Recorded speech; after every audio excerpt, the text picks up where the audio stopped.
Bonjour, bonjour à tous et bienvenue à ce 15e atelier virtuel du GERS.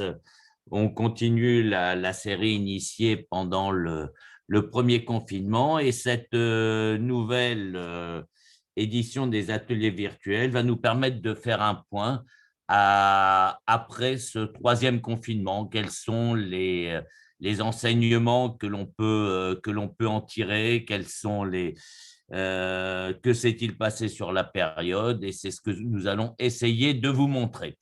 Alors, tous ces ateliers sont bien sûr possibles grâce à l'environnement spécifique, particulier et unique du groupe CGDIM, puisque Gers Data est au centre d'un écosystème pharma, ce qui nous permet d'obtenir des données provenant de différentes sources, que ce soit les logiciels pharmaciens avec SmartRx, toutes les données qu'on peut obtenir de SmartRx 360, SmartRx 360 groupement, également les données qu'on obtient grâce à à Futura Media et ses médias, MedExact, mais également Santestat, la BCB et toutes les autres entités du groupe CGDIM qui sont vraiment au cœur de cet écosystème pharma.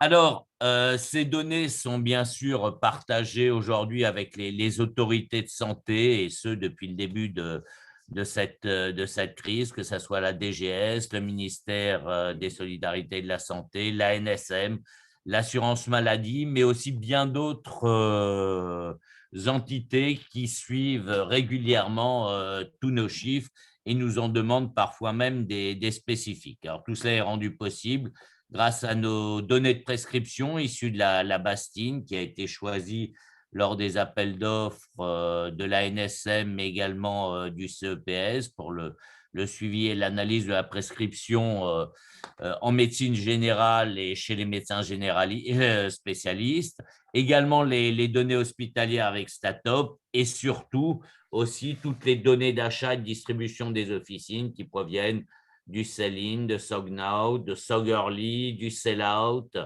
plus récemment Gers Rupture et très récemment de Mediprime, le nouvel outil du Gers qui permet de suivre l'impact des baisses de prix tout au long de l'année et qui nous permet de vous faire toutes les projections concernant ce domaine.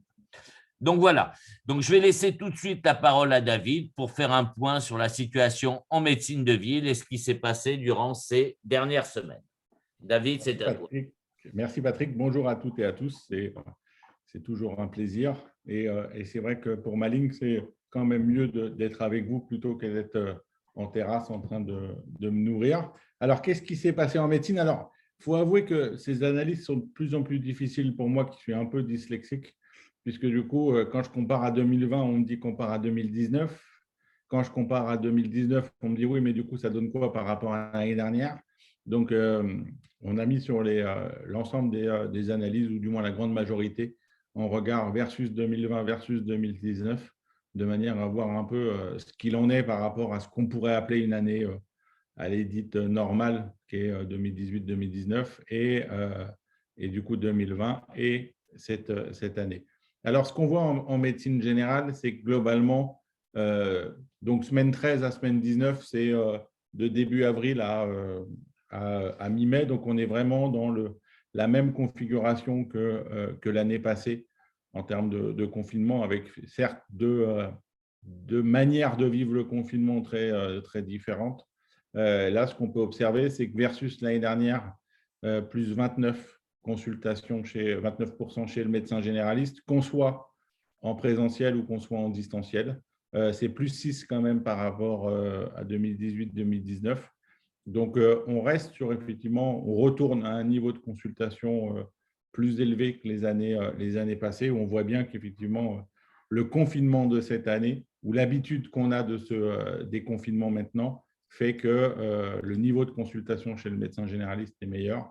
Pour rappel, semaine 19, c'est l'ascension pour 2021 et comme le calendrier est moqueur cette année, il n'est il ne sera jeudi de l'Ascension que semaine 21 sur 2020 et 2019. Donc, c'est ce qui peut expliquer, vous voyez le petit pic ou la chute vertigineuse de la semaine 19, c'est le fait qu'il y ait jeudi de l'Ascension qui fait qu'il y a le pont qui se présente à nous.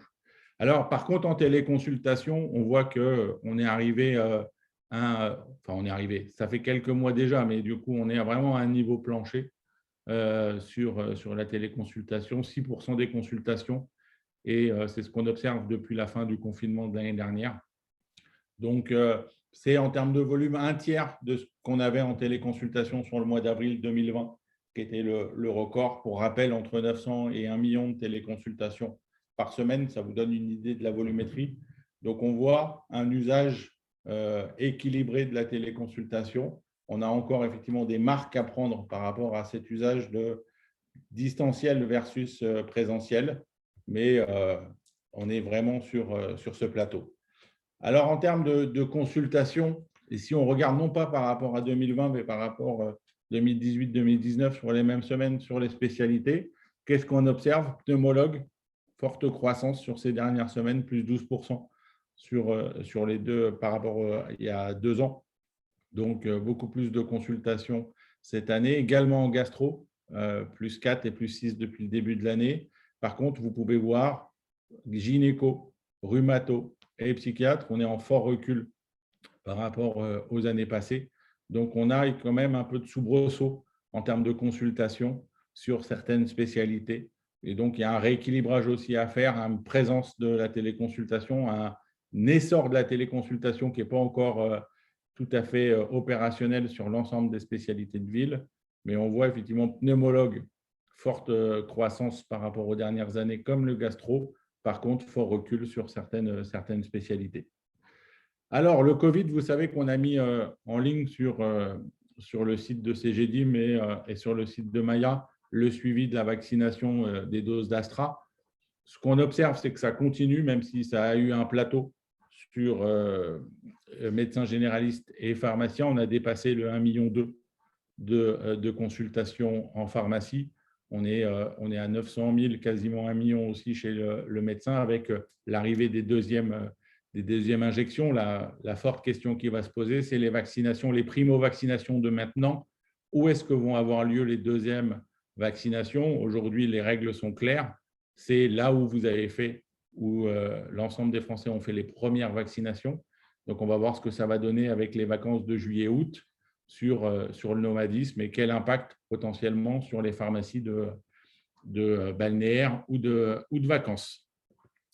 Alors, sur les pathologies chroniques, on avait regardé l'année passée de voir un petit peu ce que ça avait donné en termes d'incidence sur la proportion de nouveaux diagnostics selon certaines pathologies. Donc, on les a mis en regard, là aussi, par rapport à l'année dernière et par rapport à il y a 2 ans. Ce que vous pouvez voir, c'est que diabète, hypercholestérolémie et dépression, on a une incidence sur cette année versus l'année dernière qui est plus élevée. Et c'est vrai que par rapport à 2019, on a surtout le diabète et l'hypercholestérolémie qui sont en croissance. On est en taux d'incidence au même niveau sur la dépression. L'asthme étant malgré tout en recul, probablement dépisté au fur et à mesure des années, mais du coup, on est en taux d'incidence plus faible que sur les deux années passées. Et quand on regarde un certain nombre d'autres pathologies, ce qui est intéressant, c'est de voir par exemple que l'ostéoporose, on l'avait vu qu'on avait une incidence très faible l'année dernière, et bien, du coup est redevenue plus forte cette année. Les tumeurs malignes du sein également, les maladies artérielles périphériques. Donc, probablement, ce qu'on voit aussi dans la prise en charge d'un certain nombre de patients et l'usage de la médecine et de l'hôpital, une consultation qui, malgré tout, sur ce 3e confinement, est probablement plus normée qu'elle ne l'était l'année dernière. Alors, c'est vrai que sur l'activité en officine, donc là, en termes de lecture, vous avez entre parenthèses l'évolution par rapport à 2019 et l'évolution devant par rapport à 2020 et les courbes qui je l'espère, facilitent la lecture. Alors, quand on se compare à 2019 ou à 2020 sur le total officine, sur les produits dispensés en officine. On voit que l'officine reste dynamique, plus 4 par rapport à 2019, plus 16 sur ce troisième confinement par rapport à 2020. Donc, dynamique, malgré tout, la prescription de ville est en recul par rapport à 2019, moins 1%, moins 3 depuis le début de l'année, contrebalancé quand même par la prescription de réserve hospitalière, vous voyez, qui fait que croître, plus 22 par rapport à l'année dernière sur cette même période, plus 16 par rapport à 2019. Et même sur le conseil dans toutes ses formes, sur ce confinement, on reste en croissance par rapport à 2019 aussi, plus 3%. Donc, on voit une certaine retour, je vais dire à la normale, mais à l'usage de l'officine, au conseil en officine, même si sur le début de l'année, on reste à moins 3 par rapport à 2020 et moins 1 par rapport à 2019. On voit qu'on reprend ses marques en termes de conseil, en termes d'accompagnement. Et quand on regarde ce que ça donne par taux de TVA, on voit de la croissance, quel que soit le taux de TVA, excepté malgré tout le TVA à 10%, donc principalement l'OTC, donc le médicament de prescription médicale facultative non remboursable, où, allez, on va retenir que le chiffre positif, on reste à plus 26 sur ce troisième confinement par rapport à l'année dernière, mais on reste à moins 6 par rapport à 2019 et à moins 12 depuis le début de l'année, excepté la TVA à 10%, on est dynamique, on reste dynamique quel que soit le taux de TVA, plus 4 ou plus 3 sur le 2,1, plus 7 et plus 5 sur le 5,5, et sur le 20, on est à plus 1, plus 2 depuis le début de l'année, donc un retour progressif à la dynamique. On le verra, ce n'est pas vrai sur tous les segments, mais malgré tout, une officine qui reste dynamique sur ce troisième confinement. Alors, quand on regarde par tranche de chiffre d'affaires, donc vous avez, par rapport à l'année dernière, l'évolution du trafic, quel que soit le chiffre d'affaires, et par rapport à 2019 également, entre parenthèses. Donc là, vous voyez, on est à plus 11 par rapport à l'année dernière sur ce troisième confinement, naturellement plus vécu différemment quand même que le tout premier, mais moins 5 quand même par rapport à 2019. C'est normé quasiment depuis le début de l'année, quelles que soient les tranches de chiffre d'affaires. Et on voit que ceux qui souffrent le plus en termes de trafic, si je regarde par rapport à 2019, ça va être plus 7 millions, pour lequel effectivement le trafic est toujours fortement en baisse par rapport à l'année dernière. On verra tout à l'heure ce que ça donne sur le panier conseil et le panier remboursable, mais malgré tout, un trafic en baisse, et aussi les pharmacies de moins d'1,5 million, où par rapport à 2019, on est à moins 15%, alors qu'entre 1,5 million et 7 millions, vous me direz la marche est large, on est effectivement entre moins 2 et moins 1 en termes de trafic par rapport à 2019.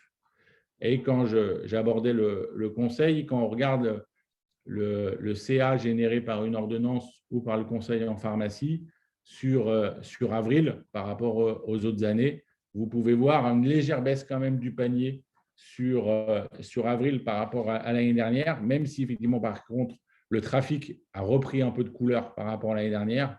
Vous regardez, si on compare par rapport à 2019, sur ordonnance, plus 7,8% et sur conseil, plus 8,9%. Et quand on regarde des paniers de soins qui comprennent des produits pour le corps, qui comprennent des produits visage, ou même du confort respiratoire, où on ne peut pas dire que cette année a été exceptionnelle sur le confort respiratoire, on voit malgré tout que le panier conseil est plus élevé qu'il l'était en 2019, quel que soit le panier, sauf pour le corps, avec effectivement beaucoup de produits d'hygiène qui sont moins élevés en termes de coûts. Et vous regardez, plus 4,5, plus 4 et plus 12 sur le confort respiratoire. Donc, on a des paniers d'accompagnement, des paniers conseils qui sont plus élevés qu'ils ne l'étaient en 2019. Patrick, le remboursable, tu peux nous en dire quelques mots?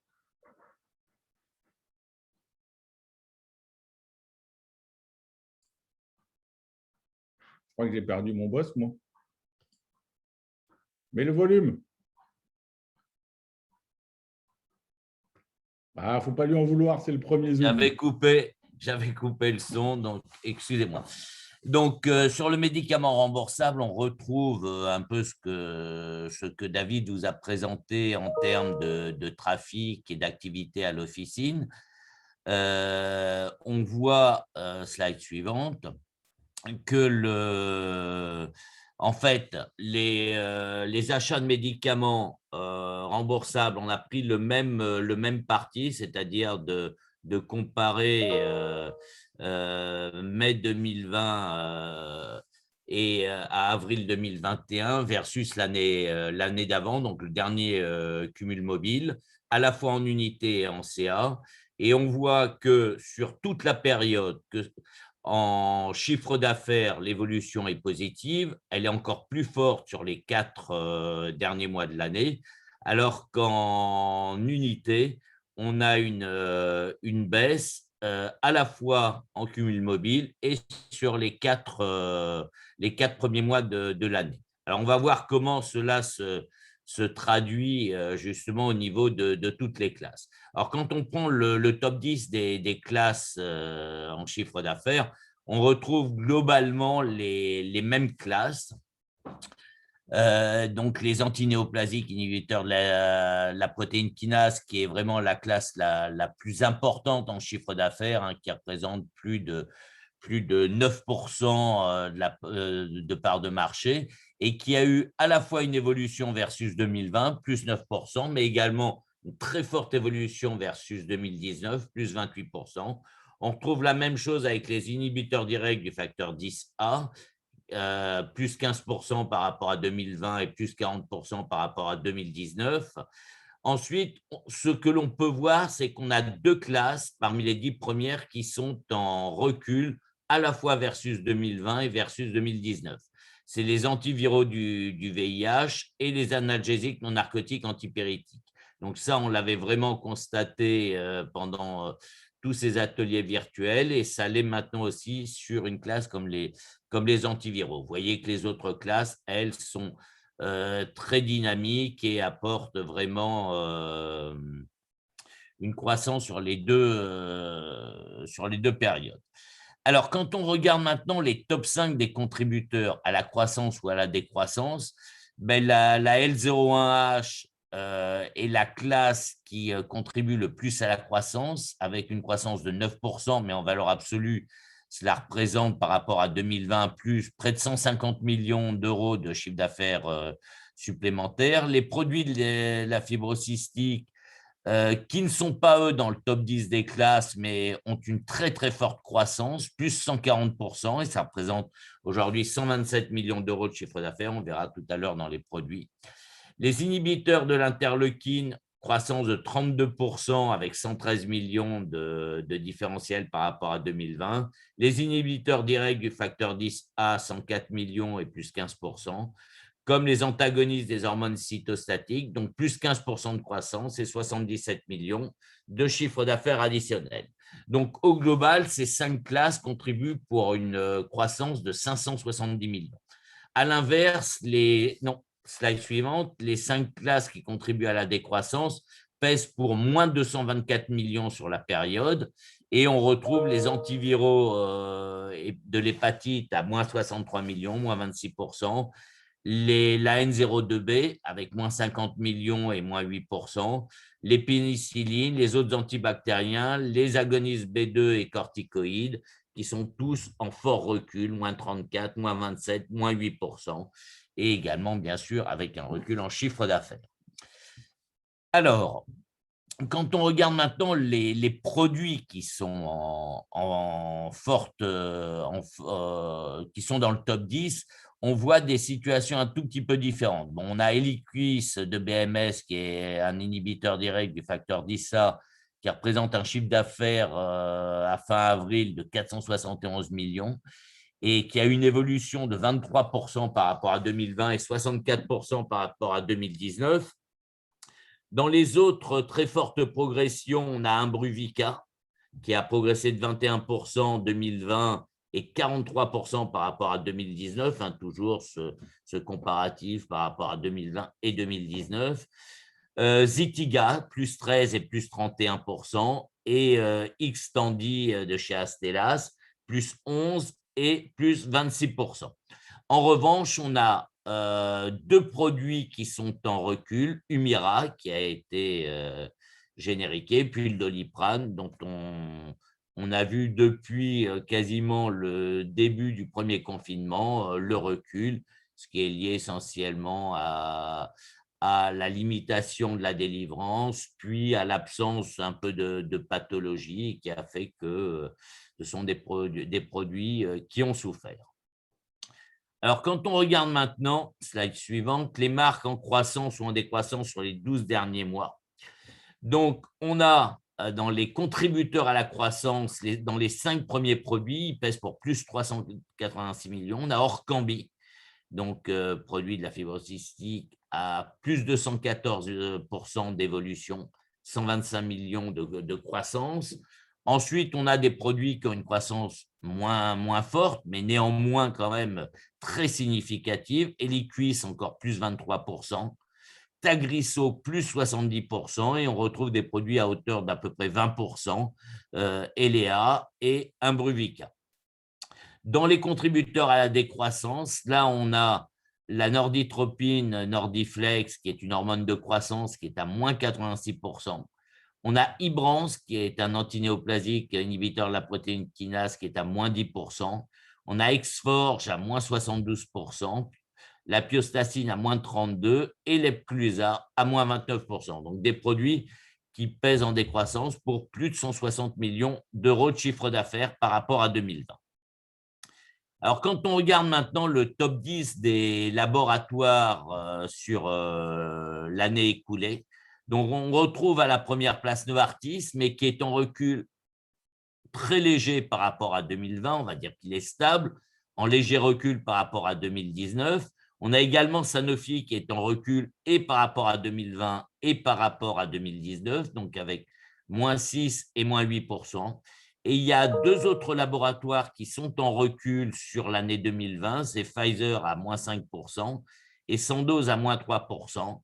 En revanche, tous les autres laboratoires, des génériqueurs, Biogarant, Mylan, qui sont en progression et par rapport à 2020 et par rapport à 2019, Janssen Cilag, qui a bénéficié de nouveaux lancements, avec une très forte progression, plus 15 et plus 25%, comme Bayer Healthcare, plus 10, plus 12%, et comme BMS et AstraZeneca, avec respectivement plus 11, plus 29, et plus 18 et plus 60% par rapport à 2019. Donc voilà la situation au niveau du top 10 des laboratoires. Alors, quand on regarde maintenant les 5 laboratoires qui progressent le plus cette fois-ci et les 5 laboratoires qui sont le plus en régression, on retrouve dans les 5 progressions les plus importantes Janssen, on en a parlé tout à l'heure, avec une part de marché de 5% et une croissance de plus 15 et plus 25% par rapport à 2020 ou 2019. Vertex, avec un chiffre d'affaires beaucoup plus bas, 218 millions d'euros, mais avec une croissance exponentielle à plus 140% en 2020 et plus 675% en 2019. AstraZeneca également, très forte croissance avec plus 18, plus 60. Bayer, on l'a dit aussi tout à l'heure, plus 10, plus 12. Et Lilly également avec plus 19 et plus 55%, à un niveau un tout petit peu plus bas, à 373 millions d'euros de chiffre d'affaires. En revanche, on a des laboratoires qui contribuent à la décroissance. Sanofi, sur les 2 derniers cumuls mobiles, ils sont en décroissance, ils sont à 1 milliard d'euros de chiffre d'affaires, encore juste au-dessus, avec moins 6 et moins 8%, vraisemblablement dans les semaines, mois qui viennent, ils descendront en dessous de la barre du milliard. GlaxoSmithKline qui est à moins 10 en 2020 et moins 2% par rapport à 2019. Gilead également en recul, pareil, moins 10% en 2020 et moins 9% par rapport à 2019. Pfizer qui est en recul par rapport à 2020, mais on l'avait vu en légère croissance par rapport à 2019. Et Servier qui est en forte décroissance et par rapport à 2020, moins 23%, et moins 38% par rapport à 2019. Alors maintenant, faisons un zoom sur le taux de pénétration mensuel des génériques. Et là, on a essayé de regarder sur les 3 dernières années. Donc, globalement, le taux de pénétration des génériques sur l'année 2020, on vous l'avait dit, avait très fortement progressé au global, puisqu'on était passé de presque 81% en 2019 à plus de 83% en 2020. Il s'est stabilisé en 2021 sur les 4 premiers mois. Mais néanmoins, ce que l'on constate quand même, c'est que quand on regarde les chiffres de 2020, on voit que les chiffres de 2020 avaient été portés par un début d'année où le taux de pénétration avait été très fort. On avait un effet de l'article 66 qui était majeur. Ensuite, ça avait baissé pour avoir après une reprise à partir du mois de septembre. Cette reprise s'est poursuivie sur les premiers mois de 2021, puisqu'on atteint aujourd'hui plus de 83,5% de taux de pénétration des génériques sur les derniers mois. Quand on regarde maintenant le taux de pénétration des biosimilaires, donc là, on voit que un peu comme pour les génériques, il y a eu une forte progression sur l'année 2020, puisqu'on est passé de 20,5 en 2019 à 22,7 en 2021, en 2020, pardon. Et en 2021, il y a pour l'instant sur les 4 premiers mois, on est à un taux aux alentours de 22,3% à peu près. Et il y a une stabilité sur les 5 derniers mois, le dernier mois de l'année 2020 et les 4 premiers mois de 2021. Donc, en légère baisse. Ça, c'était pour la ville. À l'hôpital, en revanche, on a un taux de pénétration donc, des biosimilaires qui a augmenté en 2020 par rapport à 2019. On est passé de 6,5 à 7,5. Et sur 2021, on a une très légère progression, même si celle-ci a tendance à baisser sur les derniers mois de 2021. Alors là, c'est quand on regarde l'ensemble des biosimilaires. Maintenant, si on fait un zoom sur 4 molécules particulières à l'hôpital, le bevacizumab, Avastin, l'infliximab, excusez-moi pour qui est le Remicade, le rituximab, qui est le Mabtera, et le trastuzumab, qui est l'Herceptin. Là, on voit des taux de pénétration mensuelle de ces 4 biosimilaires qui sont beaucoup plus forts que la moyenne de tous les biosimilaires. Ils ont vraiment un comportement qui est très spécifique.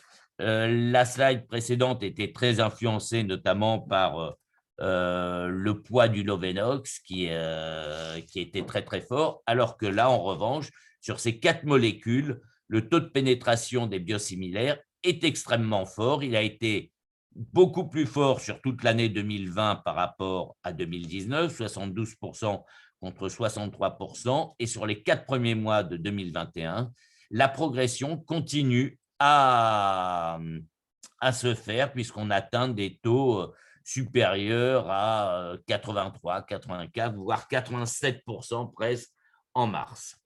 Donc voilà pour cette situation sur les biosimilaires.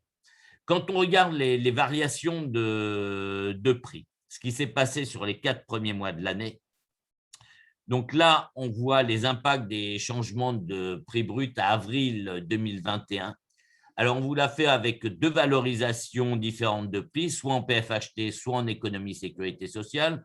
On va se concentrer sur l'économie sécurité sociale.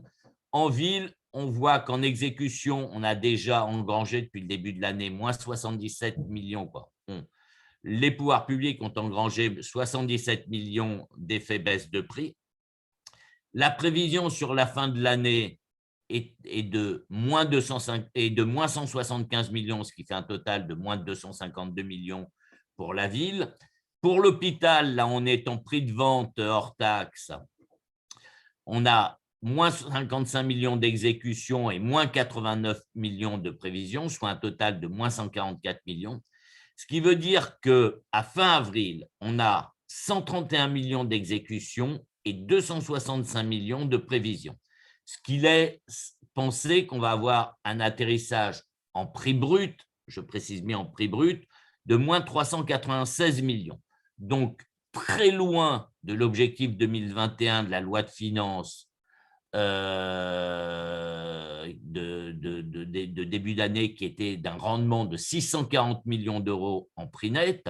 Alors, pour passer des prix bruts au prix net, hein, si on prend ce qui s'est passé sur les autres années, il y a un effet d'à peu près 12%, donc ce qui veut dire que si on enlève les remises, qui représentent à peu près 12%, on arrive à peu près à 350 millions au lieu des 396 millions projetés en prix net sur l'année 21. Donc, ça veut dire qu'il n'y a que 55% de l'objectif qui aura été atteint en fin d'année, ce qui laisse présager quand même de nouvelles baisses de prix importantes, massives, au cours du deuxième semestre de l'année 2021.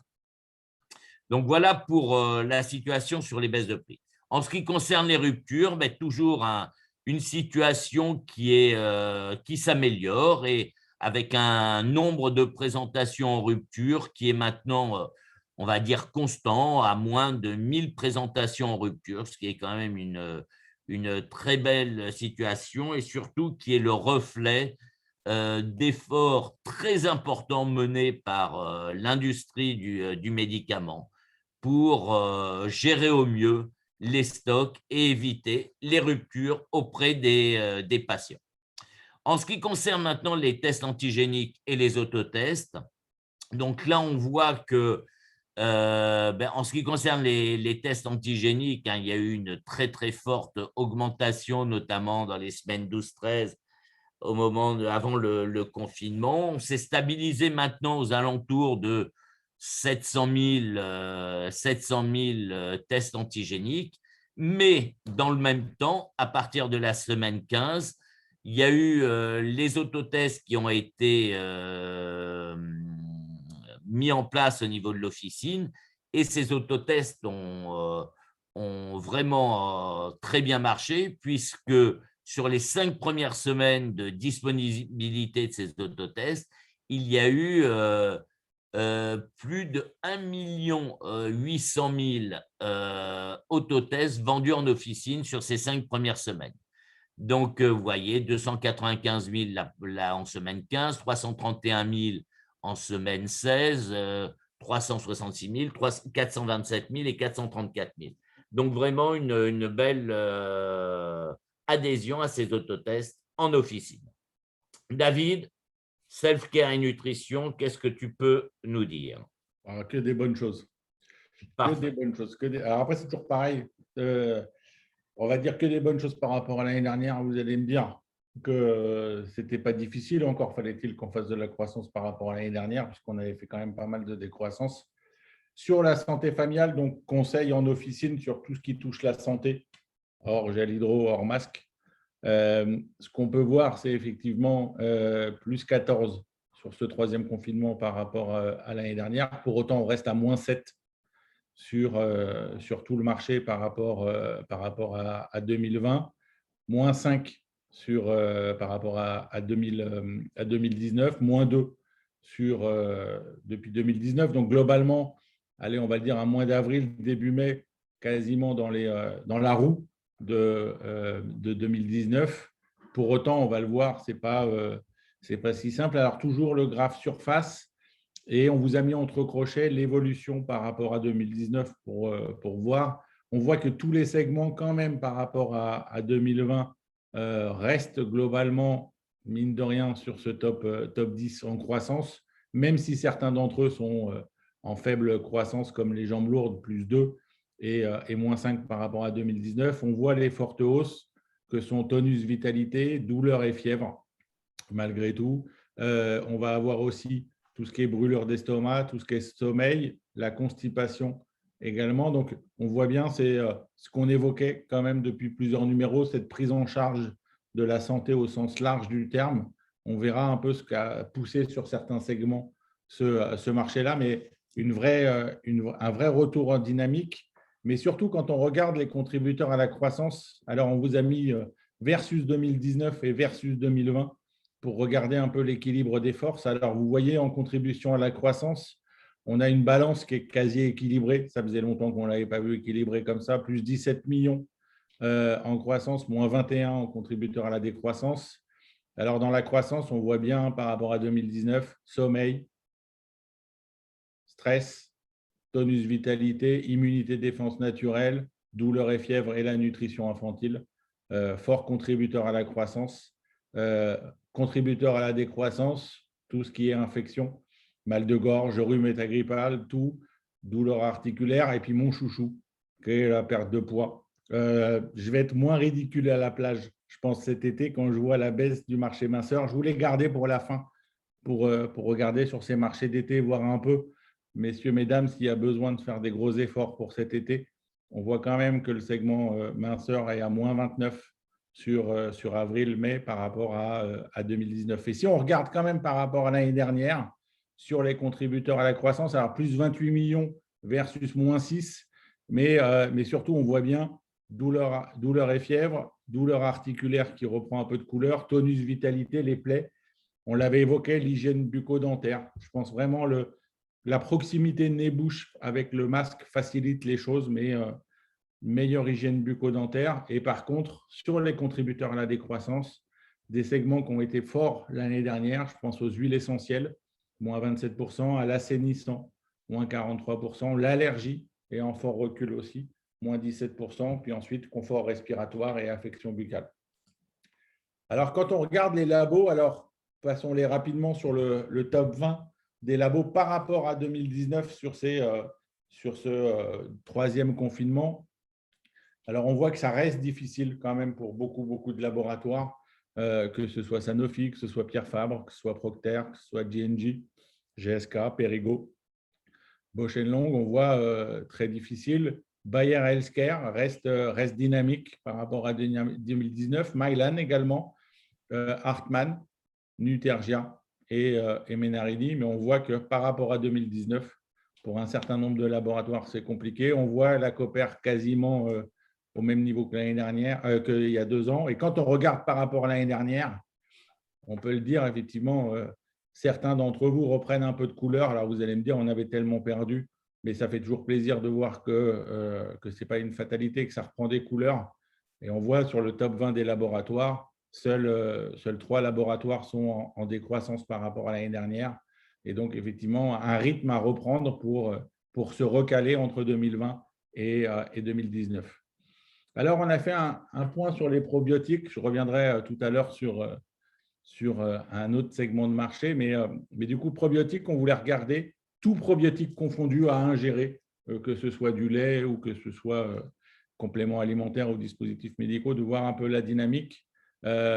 Forte, plus 16 par rapport à 2020, moins 12 quand même par rapport à 2019. On l'a vu tout à l'heure, moins de prescriptions d'antibiotiques, moins de raisons de prescrire, moins de virus aussi. Le non prescrit, lui aussi, à plus 13, même plus 1 par rapport à 2019. Donc, on va le voir, il y a certains acteurs qui ont transformé leurs produits. Et quand on regarde les segments qui sont contributeurs à la croissance par rapport à 2019, on va avoir tout ce qui est troubles intestinaux, immunité défense naturelle, la constipation, et dans une moindre mesure, satiétant et la nutrition infantile. En décroissance, équilibre digestif, la diarrhée, le ballonnement, pour parler des principaux. On les retrouve quand même par rapport à 2020. On voit troubles intestinaux reste le premier contributeur à la croissance avec la diarrhée en probiotiques par rapport à l'année dernière. Donc, on peut se dire que quand même par rapport à l'année dernière, un petit peu plus de virus ont circulé par rapport au premier confinement. Et quand on regarde les laboratoires, du coup, par rapport à 2019 sur les probiotiques, on a une quasi-parité entre ceux qui sont en croissance et ceux qui sont en décroissance. On a 2 nouveaux acteurs qui arrivent sur le marché versus 2019, c'est Sanofi et Bayer. On reverra tout à l'heure, Bayer, c'est sur Ophytose et Sanofi sur Microbiosis. Et effectivement, on voit Biocodex reste deuxième acteur légèrement en croissance. Pilège, toujours un petit peu dur par rapport à 2019. On a Immubio qui continue sa dynamique, qui est passé de 21e à 13e position. Et on voit plus difficile pour pour Grimbert, pour Ipsen sur ce début d'année. Et quand je regarde par rapport à l'année dernière, là, effectivement, je reprends un peu plus de couleur sur un certain nombre d'acteurs par rapport à ce qu'on a vécu au premier confinement, celui de l'année passée. Alors, on parlait d'innovation il y a peu de temps et ça va faire l'introduction sur… je vais vous raconter une anecdote. Bon, du coup, je la garde pour juste après. Le périmètre marché, je pense que c'est l'un des cauchemars les plus importants dans lesquels je suis confronté. Quand je dis je, c'est plutôt les équipes, c'est le suivi des nouvelles marques, les suivis des nouvelles refs et comment on s'assure d'être le plus exhaustif possible. Et quand vous regardez 300 nouvelles marques par rapport à l'année dernière, on a 8000 références en plus. Donc, c'est toujours dynamique. Alors, nouvelles références, c'est effectivement nouveaux codes produits, nouveaux conditionnements, nouvelles galéniques. Et qu'est-ce qu'on voit en répartition par statut sur les 12 derniers mois? Cosmétiques, dispositifs médicaux et compléments alimentaires pour les principaux et biocides également. Mais du coup, j'étais en terrasse, on était en train de manger, j'étais en train de préparer les ateliers ce week-end. Et puis, du coup, au gré d'une discussion, on me dit, mais est-ce que tu as fait un zoom sur les gummies? Et alors là, je dois vous avouer que j'ai avalé de travers les gummies. On m'a dit, ouais, c'est complément alimentaire sous forme de gomme, ça cartonne, ça marche bien. Et donc, du coup, allez, j'ai dit banco, il était vendredi soir, on était juste avant le couvre-feu, il y avait un peu de vent, le soleil était pas mal. Et donc, du coup, va partir avec l'équipe sur l'évaluation de ce marché des gummies. Alors, les gummies, c'est tout ce qui est pâte à mâcher. Alors, on pourrait dire tout ce qui est bonbons, compléments alimentaires ou denrées alimentaires, avec une promesse derrière. On verra quel type de promesse. Et donc, du coup, c'est un marché sur ce début d'année, sur les 4 premiers mois de l'année, qui fait 73% de croissance, qui est quasiment à 10 millions d'euros. Vous voyez, alors avril, plus 144%, mais on est à plus 50% dès le mois de janvier sur ce marché-là. Et quelles sont les principales promesses? Alors, j'ai laissé les pourcentages en termes de dynamique pour vous montrer le côté récent de ces gummies, de ces gommes. Et le sommeil, premier segment en gummies, c'était le 12e il y a l'année dernière, donc forte dynamique. Le mal de gorge était le premier segment avec ces gommes et qui recule compte tenu de la pathologie. Le Faner, troisième segment, forte dynamique également. On a le soin du visage, on va avoir la perte de poids, le satiétant. Donc vraiment, moi, ce qui va m'intéresser, vous vous en doutez, c'est principalement le perte de poids, mais on voit bien qu'on a cette galénique qui est en forte dynamique, qui est les gummies. Et quand on parle de gummies, le top 3 des laboratoires et leur contribution à la croissance, c'est Procter avec Zezequil, qui est à plus 3 millions dans le sommeil. On a l'Achille Beauté, qui est une marque toute récente, très digitale, donc avec des produits comme Good, que ce soit pour le cheveu, que ce soit pour la préparation solaire. On voit plus 1,6 million sur ce début d'année. Donc, très dynamique, une marque qui est vraiment toute récente et une LDA, plus de 100 000. Donc, on voit que ce segment-là, aujourd'hui, est quand même porté par deux principaux labos, Procter et avec Zezequil et l'Achille Beauty. On a également Marvelous qui arrive, mais on voit qu'on a des nouveaux acteurs qui arrivent sur ce segment, justement, de la pâte à mâcher et du bonbon. Et sur la dermo, qu'est-ce qu'on peut dire? Ça reste effectivement un segment qui continue à être dynamique, l'hygiène et la dermo en pharmacie, plus 16 par rapport à l'année dernière, plus 8 par rapport à 2019. Donc, on reste toujours attaché à sa pharmacie pour la prise en charge de sa santé et son hygiène au sens large du terme. On voit des courbes qui sont très proches les unes des autres et donc toujours cette belle dynamique. Et c'est vrai que quand on regarde, c'est pour ça qu'on se compare là par rapport à 2020 ou 2019, mais les segments contributeurs à la croissance par rapport à 2019, l'hygiène, très fort, le soin du corps, l'acné, le soin des mains et le soin du visage. C'est vraiment le top 5 des contributeurs à la croissance par rapport à 2019, plus 16 millions d'euros. On voit très fort. On ne l'a pas fait par rapport à 2020 parce que quasiment tous les segments restent dynamiques par rapport à 2020. Mais vous pouvez voir quand même des segments qui deviennent encore plus forts en pharmacie et qui montrent ce point de convergence qu'est la pharmacie en termes de prise en charge de sa santé, en termes de besoin de conseils.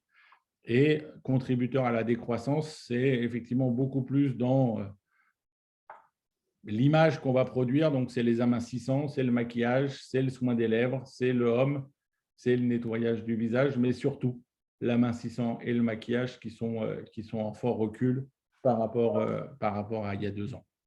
Et quand on regarde les labos, là, plutôt par rapport à l'année dernière, puisqu'on voit qu'on était quand même sur une belle dynamique, on voit qu'un certain nombre de marques reprennent un peu de couleur. C'est le cas de Filorga, c'est le cas de Vichy, qui redevient positif. Alors, vous allez me dire, ah ouais, mais 2020 était particulier, mais on voit que ces marques beauté, malgré tout, ont touché le fond peut-être l'année dernière et du coup reprennent un peu de couleur. On voit que ça reste difficile pour Roger Cavaillès, ça est légèrement difficile pour Ducré, et on voit que ça reste dynamique pour le top 5 des laboratoires. Et pour terminer, avant de vous laisser déjeuner, un point sur les 4 segments de l'été, ou du moins ce qui peut nous aider à passer un joli été. Donc, la minceur, l'anti-âge, le maquillage et les préparations solaires. Alors, c'est vrai que la minceur, on est à plus 11 par rapport à l'année dernière. Donc, c'est moins désastreux que le premier confinement, mais moins 28 quand même par rapport à 2019. Donc, un marché en fort recul par rapport à 2019, c'est la minceur. Sur l'anti-âge, on reste dynamique, on reste aussi dynamique par rapport à 2019. Donc, on est vraiment sur un segment qui est porteur et dynamique par rapport à ça. Le maquillage, alors, c'est mieux que l'année dernière, plus 45%. Alors, je vous dirais que c'était difficile de faire encore moins. On a aussi, là aussi, on vous réserve pour la prochaine fois des petites surprises, mais le maquillage reste avec des nouvelles marques arrivent, plus 45%, mais quand même moins 7 par rapport à 2019. Et la préparation solaire, alors, c'est mieux clairement que 2020, plus 18%, mais ça ne reste pas les niveaux de 2019. On n'est pas encore dans cette préparation de se dire comment je vais passer l'été, où est-ce que je vais passer l'été, est-ce qu'il y aura passe, pas passe, est-ce qu'on va pouvoir circuler, est-ce qu'on va circuler où.